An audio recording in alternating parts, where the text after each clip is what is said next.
Çerkezlerin ve diğer Kuzey Kafkasya halklarının tarihinde en büyük ölçekli ve belirleyici savaşlardan birinin 1708 Kabardey-Kırım Savaşı'nın üzerinden 300 yıl geçmesine rağmen ona ilgi günümüzde de devam ediyor.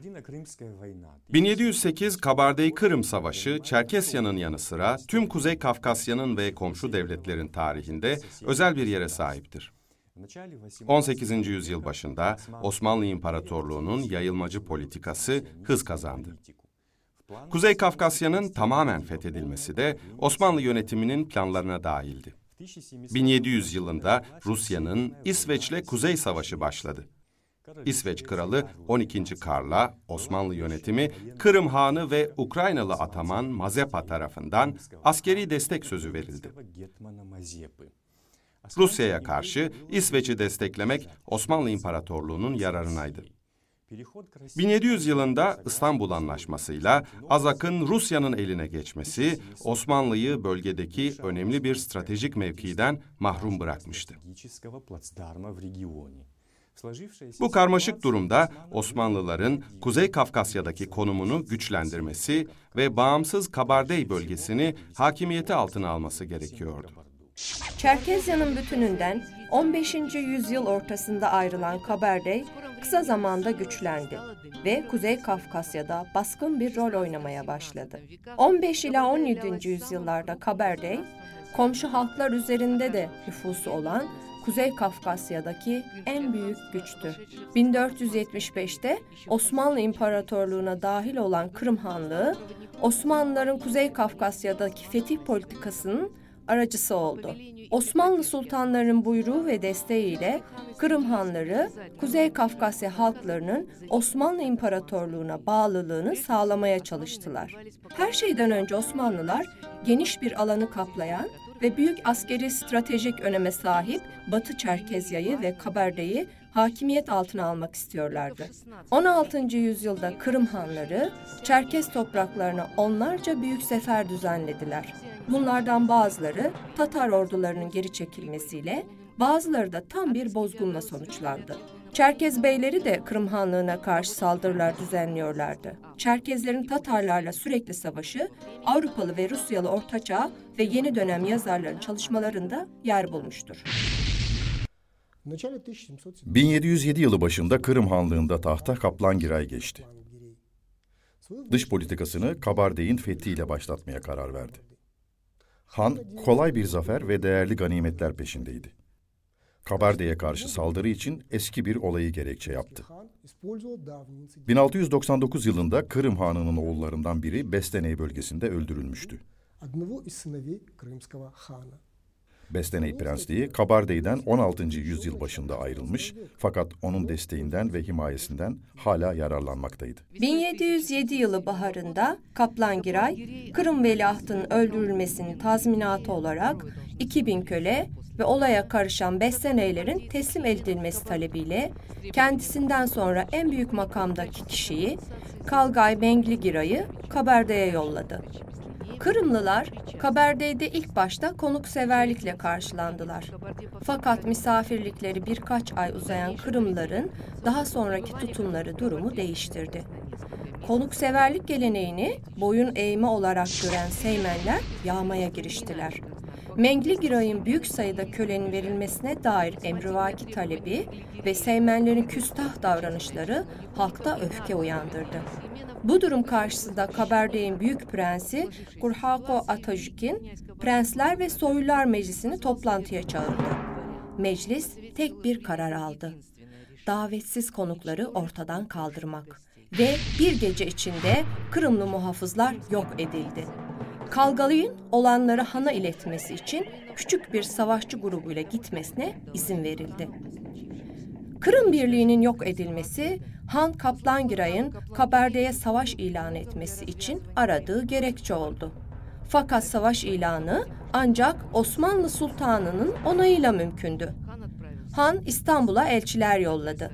Elçiler olanları 3. Ahmet'e bildirdiler ve Han'ın Kabardey'e sefer yapmak için izin istediğini ilettiler. Sultan 3. Ahmet onay vermekle kalmadı. Han'a para tahsisatıyla birlikte kılıç ve değerli bir kaftan gibi sembolik hediyeler gönderdi. Ayrıca fermanında Çerkezleri bozguna uğratması ve evlerinin yakılması için Kaplangiray'ın bizzat seferin başında olmasını emretti. Aslında hukuki olarak Osmanlı Sultanı Kabarde'ye savaş ilan ediyordu. Bazı kaynaklara göre Osmanlı Kırım ordusunun mevcudu 40-60 bin, bazı kaynaklara göre de 80-100 bin kişiydi. Ordu, Kırım, Osmanlı ve Nogay süvarisinden, Yeniçeri piyadesinden ve topçudan oluşuyordu. Yapısı ve teknik donanımı itibariyle 18. yüzyıl başı için oldukça modern ve teknik olarak donanımlı bir orduydu. 1708 yılı ilkbahar sonlarında kalabalık Osmanlı Kırım ordusu törenle sefere çıktı. Saldırı haberini alınca Kabardey'in büyük prensi Hurhako Atojik'in savunma hazırlığına başladı. Düşman ordusunun büyüklüğünü göz önüne alarak ve savaşta yenilginin Kabardey için ciddi sonuçlara yol açabileceğini düşünerek müttefik aramaya karar verdi. Kalmuk Hanı Ayyuka'ya Don, Astrahan ve Greben Kazaklarına askeri yardım isteğiyle elçiler yolladı.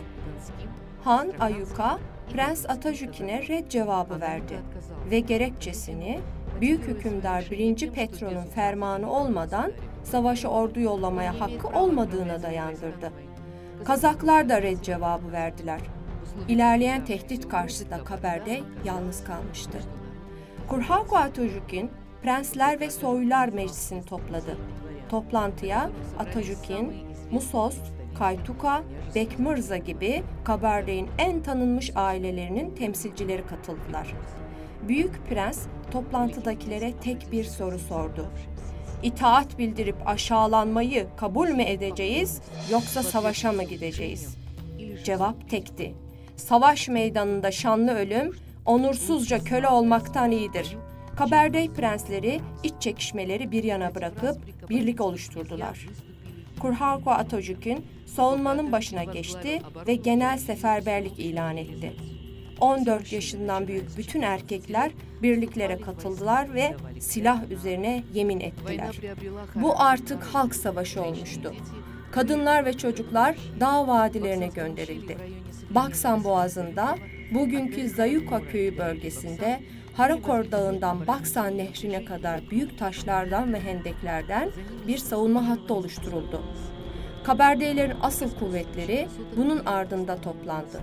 Hakim tepelerde mevziler oluşturuldu. Osmanlı Kırım ordusu yaz ortasında Kabardey sınırına geldi.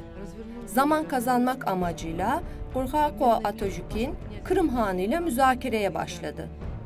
Barış karşılığında Han'a az sayıda köle ve değerli şeyler önerdiler. Fakat zaferinden emin olan Han en az 3000 köle talep etti.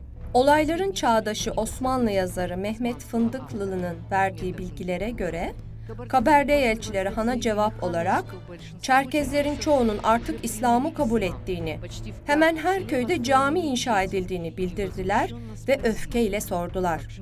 Kafirlerden istenir gibi onlardan nasıl köle istenir? Fakat Kaplangiray ısrarcıydı. Haraç ve itaat talebinden vazgeçmedi. Kabardey'in askeri gücü farklı bilgilere göre 7 ila 10 bin seçkin süvariden oluşuyordu. Ayrıca yardımcı kuvvet olarak köylülerden oluşan piyade de vardı. Bunlar daha çok savunma amaçlı, yığınakları korumak ve pusu kurmak için kullanılacaktı. Kabardeylerin silah ve teçhizatı, koruma zırhı, ok, ateşli ve ateşsiz silahtan oluşuyordu. Ateşsiz silah kullanımında Kabardeylerin yüzyıllar boyunca rakibi olmamıştı.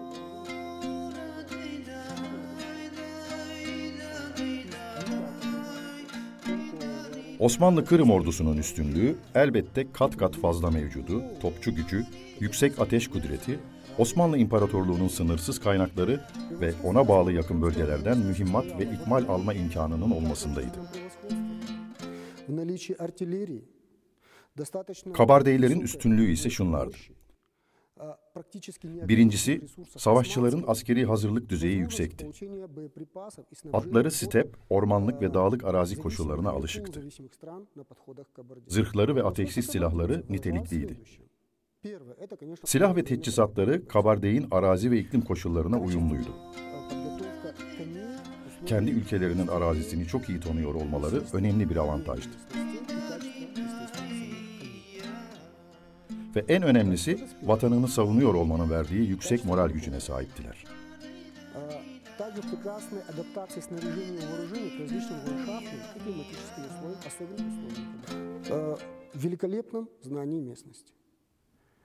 И самое главное, в высоком моральном духе защитников Родины. В сложившейся ситуации Mevcut durumda Kabardeyler Büyük Prens Kurgogo Atajuki'nin önderliği altında fikir birliğiyle en isabetli kararları aldılar. Düşmanı kendi topraklarına çekeceklerdi. Böylece düşmanın gerisine sarkıp ikmal yollarını kesebileceklerdi. Düşmanın piyadesini ve topçusunu büyük mevcutlu süvari ile etkili şekilde kullanabileceği step bölgesinden uzaklaştıracaklardı. Osmanlı Kırım ordusu, Kabardey'in sınırını geçer geçmez muharebe faaliyetleri başladı. Bu çatışmalar değişik bölgelerde 1,5 ay boyunca sürdü. Kabardey komutanlar savunma için en etkili taktiği, yıpratma savaşını uyguluyorlardı. Seyyar süvari kolları düşman ordusuna ani saldırılar gerçekleştiriyor, onlarca ve yüzlerce Kırımlı savaşçıyı öldürüyor, atlarını alıp götürüyor ve birden ortadan kayboluyorlardı. Kalabalık Osmanlı Kırım ordusu, Kabardeylerin bu taktiğiyle mücadele edemiyor, sayısal üstünlüğünü kullanamıyor ve büyük kayıplar veriyordu. Bununla birlikte Osmanlı Kırım ordusu ısrarla taarruza devam etti. Baksan Boğazı'na girdi ve Kabardeylerin savunma hattına gelip dayandı. Topçusunun bütün ateş gücünü kullanarak savunma hattını geçmeyi defalarca denedi. Fakat başarısız oldu. Tahkimatlardan tüfeklerle şiddetli yaylım ateşi açılıyor, üzerlerine ok bulutu yağıyor, taşlar atılıyordu. Kırımlıların, Kabardeylerin mevzilerini iki yandan dolaşma denemesi de başarıya ulaşmadı. Ve iki ordu son çarpışmaya hazırlandılar. Bu sırada Kırım Hanı'nın yanına firar etmiş ve saf değiştirmiş görüntüsü altında Hurhako Atajuki'nin 12 savaşçısı geldi. Kırım ordusunu Malka Nehri'nin yukarı kesimlerinden Kabardeylerin mevzilerinin arkasına geçirmeyi teklif ettiler. Böylece onları çembere alacak ve sonra da cephe gerisinden saldıracaklardı. Kırımlı komutanlar sözde firarilerini kandırmacasına inandılar. Plan gerçekten ikna edici görünüyordu. Han, sonbahar başında birliklerinin bir kısmını Baksan Boğazı'nda bırakarak ordusunun büyük bölümünü Malka Nehri'nin yukarı kesimlerine götürdü. Orada Sosruko Dağı'nın yakınlarında yüksek düzlük bir yerde Kırımlılar kamplarını kurdular. Diğer bir görüşe göre sonbahar başında hırpalanan ve safları önemli ölçüde seyrekleşen Osmanlı Kırım ordusu, Kabardey birlikleri tarafından Malka Nehri'nin yukarı kesimlerine sıkıştırıldı. Öyle ya da böyle. Kalabalık Osmanlı Kırım ordusu kapana kısılmıştı. Çok kısa bir sürede gelen Kabardey ordusu Kırımlıların kampını kuşattı. Dağın tepesine giden dar yolda ağaç kütükleriyle ve taşlarla yığınak yaparak Kırımlıların geri dönüş yolunu kapattılar. Ayrıntıların tasvirindeki bazı farklılıklara rağmen farklı yazarlar Kabardey ve Osmanlı Kırım orduları arasında meydana gelen son çarpışma hakkındaki bilgileri şöyle aktarıyorlar. Eylül başında gece Osmanlı Kırım kampı Kabardey birlikleri tarafından aniden baskına uğradı. Kabardey savaşçıları Kırımlıların üzerine büyük taşlar yuvarlamaya, tüfeklerle ateş etmeye başladılar. Sonra da hızlı bir saldırıya geçtiler. Sözde firariler de başlıca görevlerinden birini yerine getirmeye, Kırımlı komutanları yok etmeye giriştiler. Düşman kampında panik başladı. Kırım ve Osmanlı askerleri kaçarak kurtulmaya çalıştılar ve yola dağıldılar. Bazıları dağlarda ve ormanda saklanmak için değişik taraflara kaçtılar. Fakat her yerde Kabardey savaşçılar onlara yetişip kılıçtan geçirdiler. Bazı Kırımlılar da uçurumdan aşağıya düştü. Sonuçta hemen hemen bütün Osmanlı Kırım ordusu yok edildi. Ordusunu kaybeden Han Kaplangiray, kardeşini ve oğlunu bırakarak kaçtı. Kaplangiray'ın kaçışıyla ilgili farklı anlatılar var. Birine göre Han küçük bir grup askeriyle birlikte mucize eseri kurtulmayı başardı. Kabardey folkloruna göre Kurhako Atojik'in birliğiyle birlikte Han'ı yakaladı fakat sonra siyasi gerekçelerle serbest bıraktı. Kırımlıların kaçarak kurtulmaya çalıştığı yer Hadrikeslawe yani ahiret yolu adını aldı. Kırım ordusunun yok edildiği yayla da daha sonra Kanjal, Kanlı Yol adıyla anılmaya başladı. Günümüzde 1708 Kabardey-Kırım Savaşı ile ilgili çok sayıda kaynak ortaya çıkarıldı ve yayınlandı. Bu belgeler en başta Moskova'da Rusya Devlet Eski Eserler Arşivinde ve Rusya Dış Politika Arşivinde bulunuyor. Bu belgelerin çoğu 1957 yılında Moskova'da yayınlanan Kabardey-Rus İlişkileri ve Nalçik'te 2008 yılında yayınlanan 18. yüzyılın ilk yarısında Kanjal Savaşı ve Kabardey'in Siyasi Tarihi adlı kitaplarda yer aldı. который был издан в Нальчике в 2008 году. Arşiv belgeleri arasında Osmanlı İmparatorluğu'nun Rusya elçisi Tolstoy'un Rusya Başbakanı Golovkin'e raporları özellikle ilginçtir. Bunlardan birinde Temmuz 1708 tarihli mektupta Kırım Hanı'nın Osmanlı hükümetinden ordunun başında bulunması ve Çerkeslere karşı sefere çıkması için ferman aldığı belirtiliyor. Rusya elçisi Tolstoy'un Başbakan Golovkin'e 1, 5 ve 22 Kasım 1708 tarihli raporlarında Osmanlı Kırım ordusunun Çerkeslerle savaşındaki yenilgisinden Kırım Hanı Kaplangiray'ın yenilginin cezası olarak tahttan indirilmesinden bahsediliyor, Osmanlıların savaşta verdikleri kayıplar hakkında bilgiler veriliyor. Приводятся данные о потерях, понесенных османами в войне с Кабардой. Moldavya hükümdarı Mihailo Rakovitsa'nın Golovkin'e 4 Aralık 1708 tarihli mektubu da değerli bir belgedir. Mektupta Osmanlı Kırım ordusunun Kabardey'de uğradığı bozgunun yarattığı toplumsal yankıdan bahsediliyor. Değerli başka bir belge, 1708 Kabardey-Kırım Savaşı'na katılan Kabardey Prensi Tatarhan Bekmirza'nın 1. Petro'nun danışmanı Kabardey Prensi Alexander Bekovich Çerkaski'ye yazdığı Şubat 1710 tarihli mektubudur. Mektupta 1708 yılında Kırımlılarla muharebeler her gün olmak üzere 1,5 ay sürdü. Kabardeyler Kırım Hanı'nın oğlunu ve birçok mirzayı, 4000 Kırımlı savaşçıyı esir aldılar, 14 top, çok sayıda arkebüz, zırh ve at ele geçirdiler deniyor.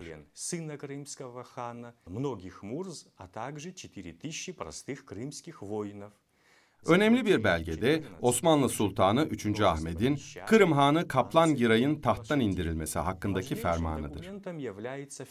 Bu ferman Kasım 1708'de verilmiştir. Fermanın orijinali İstanbul'da Osmanlı Devlet Arşivinde bulunuyor. Указ этот вышел в ноябре 1708 года. Оригинал этого указа хранится в Османском государственном архиве Турции в Стамбуле. 1708 Kabardey-Kırım Savaşı, 18. ve 19. yüzyılların bazı Avrupalı yazarlarının çalışmalarında da yankısını buldu. Olayların çağdaşlarının çalışmaları oldukça ilginçtir. Bunlar arasında Alman yazar, filoloji doktoru Engelbert Kempfer, Fransız diplomat Asilzade Abri de la Motre, Romanyalı ünlü devlet adamı Dimitri Kantemir, Alman kökenli Rusyalı subay Johann Gustav Gerber, Kırım Hanlığı'nda Fransa konsolosu ve Kırım Hanı'nın doktoru olan İtalyan yazar Xaverio Glavani sayılabilir.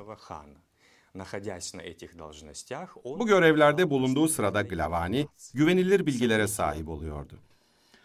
1708 Kabardey-Kırım Savaşı hakkındaki bilgiler, keza Alman yazar Wackerbarth'ın, Fransız bilim adamı ve diplomat Karl Peysonnel'in, Alman kökenli Rusyalı akademisyenler Piotr Simon Pallas'ın ve Julius Klaproth'un İsviçreli jeolog ve arkeolog Frédéric Dubois de Montperret'in çalışmalarında yer alıyor. Bu savaş hakkındaki bilgiler Semen Bronevski, Vasili Smirnov gibi Çarlık Rusyası tarihçilerinin ve Han Girey, Shora Nogmov, Vladimir Kudashev gibi Çerkes yazarların çalışmalarında da yer buldu.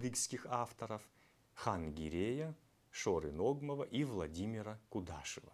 Самый важный источник нарративный связан с именем известного, скажем так, высокого... En önemli anlatıcı kaynak, askeri seferler kaleminde çalışmış, Osmanlı İmparatorluğu'nun tanınmış üst düzey memuru Fındıklıoğlu'nun eseridir. Silahtar Tarihi adıyla bilinen kitabı yazmıştır. Bu önemli bir kaynaktır. Zira yazar bizzat o dönemde yaşamıştır. Bu sefere hazırlık dönemini anlatmıştır. Burada Kanjal Savaşı'nın hangi yılda ve hangi ayda olduğuna dair tam veriler verilmiştir.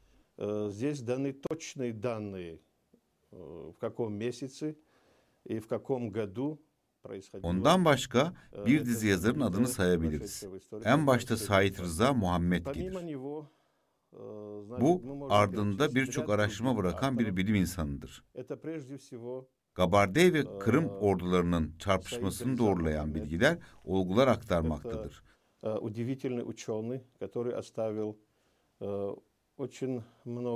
Bu anlatıcı kaynağın değeri, savaş olaylarını daha ayrıntılı anlatmasındadır. Hatta o zaman orduya liderlik eden Kabardey Prensi'nin adını vermiştir. Rıza Muhammed onlara tuzak kuran Kabardey Prensi Krovoko'nun adını Türkçe'de telaffuz zor olduğundan Kırgok olarak vermiştir.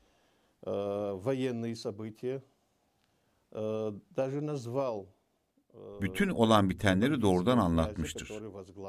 Son olarak Raşid tarihini mutlaka anmak gerekir. 6 ciltlik bu tarihin 3. cildinde bahsettiğimiz olaylar anlatılmaktadır.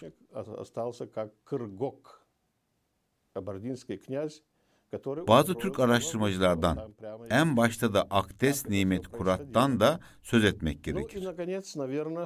Нам нужно обязательно привести в качестве примера и историю Рашида. Он оставил нам 6-томную историю, и в 3-м томе как раз описываются события, о которых мы говорим. Rusça, Arapça, Osmanlıca ve diğer bazı dilleri çok iyi bilen Kurat kitaplarında bu konuya az çok değiniyor.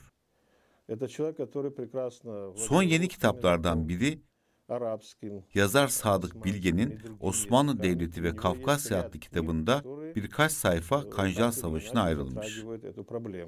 Ну и, наконец, вот книга, одна из последних книг, автор Садык Билге, книга, которая называется «Османское государство и Кавказ». И вот здесь почти несколько страниц посвящается Osmanlı yazarı Mehmet Fındıklılı şöyle diyor: Kırım Hanlığı tarihinde böyle bir yenilgi yoktur. Bu çarpışmada Kırım'ın en iyi ve en ünlü insanları öldü. Moldavya hükümdarı Mihailo Rokovitsa, Rusya Başbakanı'na şunları bildiriyordu: Han, Çerkezlerden öyle bir utanç, zarar ve darbe aldı ki, Han zar zor sağ olarak kaçıp kurtuldu. Çadırları ve onunla birlikte getirilen ne varsa Çerkezlerin eline düştü.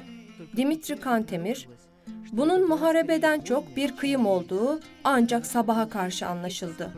Gün ağardığında Çerkezler düşmanın 100.000 atını toplamışlardı.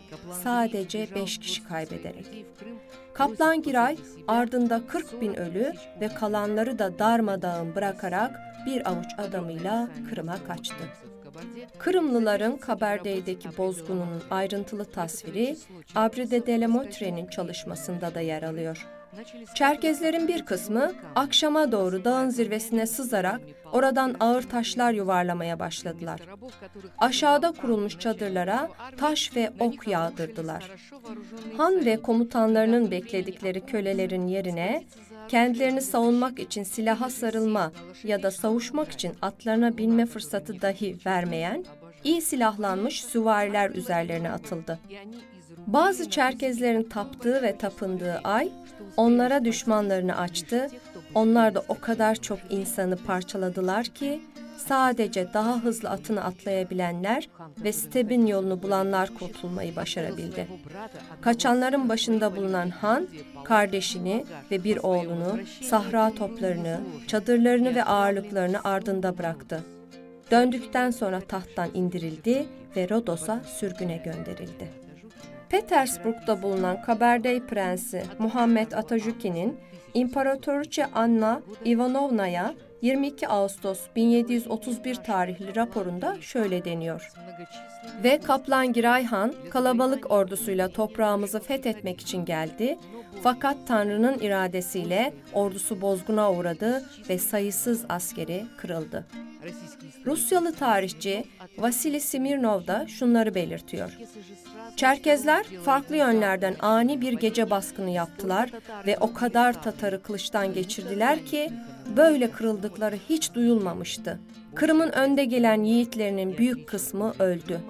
Mağrur Han, mahiyetinin bir kısmıyla zar zor kurtuldu. Nogaylara sığındı. Kırım'a gitmekten utanıyordu. Kırımlılar olanları Babali'ye bildirdiler ve kendilerine yeni bir han istediler. Bu şekilde 1708 Temmuz-Eylül aylarında Kabardey'de meydana gelen çarpışmalar sonucunda Büyük Osmanlı Kırım ordusu Kabardeyler tarafından bozguna uğratıldı.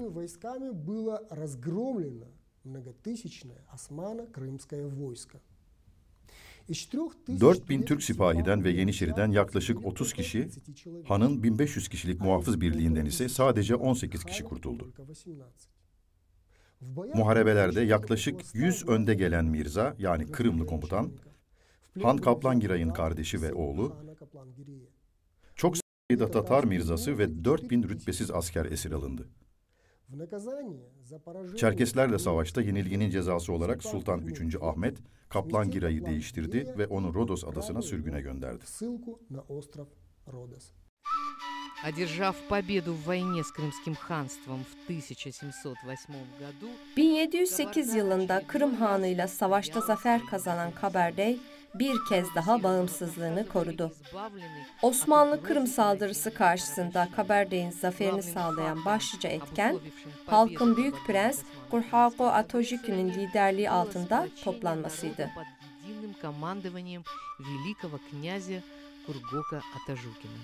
O savaşta Kabardey birlikleri savaş yeteneklerini askeri hazırlık, taktik ve disiplinle birleştirerek düşmanın sayıca çok üstün kuvvetlerini yenebildiklerini gösterdiler.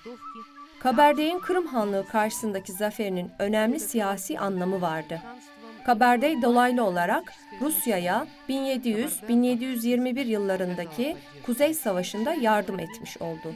Bilindiği gibi 1708 yılı Haziran başında İsveç ordusu başında 12. Karl olduğu halde Rusya topraklarına girdi ve saldırıya geçti.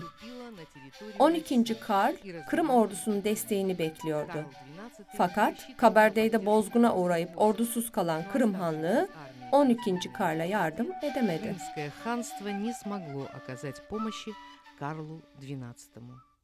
1708 yılındaki sarsıcı yenilgiden sonra Kırım Hanları 1720'ye kadar Kabardey'e karşı seferlere cesaret edemediler. Kırım ordularının Kabardey üzerine müteakip bütün büyük ölçekli saldırıları 1720, 1729, 1731 ve 1739 yıllarında keza onların yenilgisiyle sonuçlandı.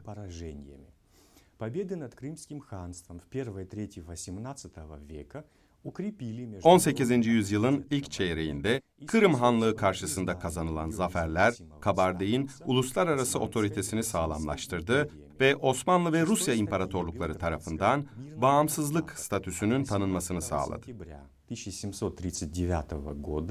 было закреплено, что Российская и Османская империи признают Кабарду независимым государством.